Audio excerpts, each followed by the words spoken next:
आरुनी और काले नदी की रहस्य तीसरा भाग। कुसुम पिशी ने अपने पुराने गुरुजी की खोज में घने जंगल में कदम रखा। उनके हाथ में केवल एक पुरानी पोटली थी जिसमें अरुणी का एक सुनहरा बाल सुरक्षित रखा था। रात गहराती जा रही थी और चारों ओर अजीब आवाजें सुनाई दे रही थी। सियारों की पुकार, पत्तों की सरसराहट और कहीं से आती एक अज्ञात गीत की धुन उनका पीछा कर रही थी। अचानक उन्होंने देखा कि एक छोटा सा प्रकाश उनके सामने तैरता हुआ प्रकट हुआ। वह प्रकाश बिल्कुल अरुणी की आंखों की तरह चमक रहा था। कुसुम पिशी समझ गई कि यह प्रकाश उन्हें रास्ता दिखा रहा है, लेकिन जैसे जैसे वह आगे बढ़ी, जंगल मानो जीवित हो उठा। पेड़ों की शाखाएं उनकी ओर हाथ बढ़ा रही थीं और जमीन से अजीब सी जड़ें निकलकर उनका रास्ता रोकने की कोशिश कर रही थी। कुछ देर बाद प्रकाश एक गहरे जलाशय के सामने रुक गया। कुसुम पिशी को अचानक महसूस हुआ कि कोई उनके साथ बात कर रहा है। वह आवाज नर्म थी, लेकिन उसमें एक भयावह गंभीरता थी। पिशी, मेरी मदद करो। जलाशय की गहराई में जो है उसे बाहर निकालो, लेकिन सावधान, यह न केवल तुम्हारे साहस की परीक्षा लेगा बल्कि तुम्हारी आत्मा की भी परीक्षा करेगा। कुसुम पिशी समझ गई कि उन्हें जलाशय में उतरना होगा। चारों ओर अंधेरा और गहरा हो गया और जलाशय का पानी अचानक गर्म महसूस होने लगा। वह मंत्र पढ़ते हुए पानी में उतरी।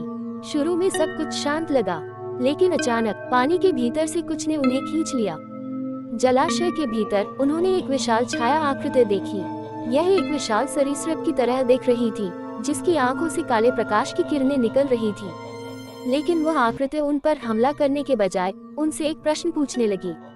क्या तुम जानती हो अरुणी कौन है? कुसुम पिशी ठिठक गईं। वह अरुणी के बारे में कुछ भी नहीं जानती थी, लेकिन तभी उन्हें याद आया कि जब अरुणी पहली बार उनके पास आया था तो गांव में जीवन भर गया था। उसी समय गुरुजी की आवाज सुनाई दी। पिशी, अरुणी इस गांव का रक्षक है, लेकिन इसे किसी ने घायल किया है। इस जलाशय में वह अशुभ शक्ति छिपी है जिसने अरुणी को कमजोर किया है। अगर तुम सच में उसे बचाना चाहती हो तो तुम्हें त्याग करना होगा।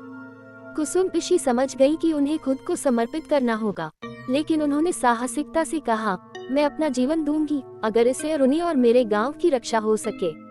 एक अजीब शक्ति ने उन्हें जलाशय की गहराई में खींच लिया। पानी के नीचे एक पत्थर की मूर्ति थी जिसके चारों ओर सुनहरी रोशनी चमक रही थी। उन्होंने मूर्ति को छुआ और तुरंत उनके जीवन की सभी यादें उनके सामने आ गईं।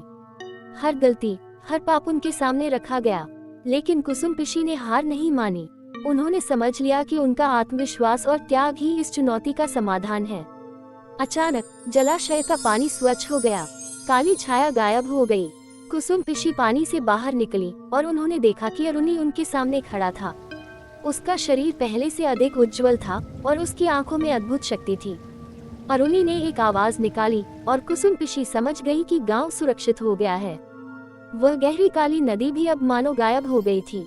कुसुम पिशी ने गुरुजी से पूछा, गुरुजी, क्या अरुणी वास्तव में हमारा रक्षक है? गुरुजी ने हल्की मुस्कान के साथ कहा, अरुणी केवल रक्षक नहीं है, वह तुम्हारे विश्वास और साहस का प्रतीक है। जब तक तुम सब एकजुट रहोगे, कोई भी अशुभ शक्ति तुम्हारे गांव में प्रवेश नहीं कर सकेगी। कुसुम पिशी गांव लौट आई, लेकिन क्या ये घटना उनके जीवन की सबसे बड़ी चुनौती थी? अरुणी और गांव वासियों के बीच का रिश्ता अब कैसा होगा, और क्या भविष्य में कोई और रहस्य उनका इंतजार कर रहा है?